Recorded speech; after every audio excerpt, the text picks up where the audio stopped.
Share बाजार में विदेशी निवेशकों की खरीदारी जोर पकड़ने लगी है। नवंबर में अब तक विदेशी पोर्टफोलियो निवेशक 30,000 करोड़ रुपए से ज्यादा की खरीदारी कर चुके हैं। विदेशी निवेशकों की इस खरीदारी की वजह से शेयर बाजार को तो सपोर्ट मिल ही रहा है, साथ ही रुपए को भी सहारा मिला है।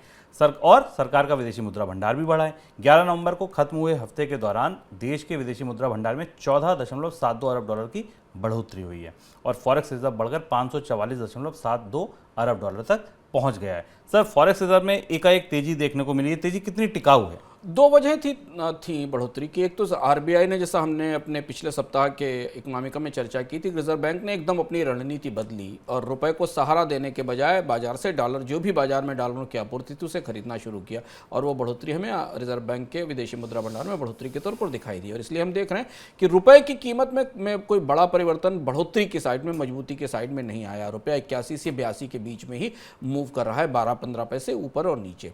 दूसरा एक महत्वपूर्ण पहलू विदेशी मुद्रा भंडार में थोड़ी मदद का शायद इससे रहा होगा कि विदेशी निवेशकों का निवेश भारतीय बाजार में बढ़ा। आने वाले महीनों, पिछले 2 हफ्तों में हमने बाजार में जो तेजी देखी, उसमें विदेशी निवेशकों की तरफ से खरीदारी देखी।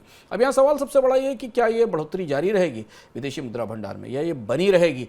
इसको लेकर काफ़ी सवाल उठ रहे हैं। इसको लेकर महत्वपूर्ण बात यह कि जो विदेशी निवेशकों का निवेश है, उसे लेकर बैंक ऑफ अमेरिका मर्रिल लिंच का एक ताज़ा सर्वे आया है और वो सर्वे भारत के शेयर बाजार को लेकर कुछ महत्वपूर्ण संकेत देता है। यह सर्वे दुनिया के फंड मैनेजर्स के बीच में किया गया जो एशिया और इमर्जिंग मार्केट की अर्थव्यवस्थाओं में निवेश करते हैं।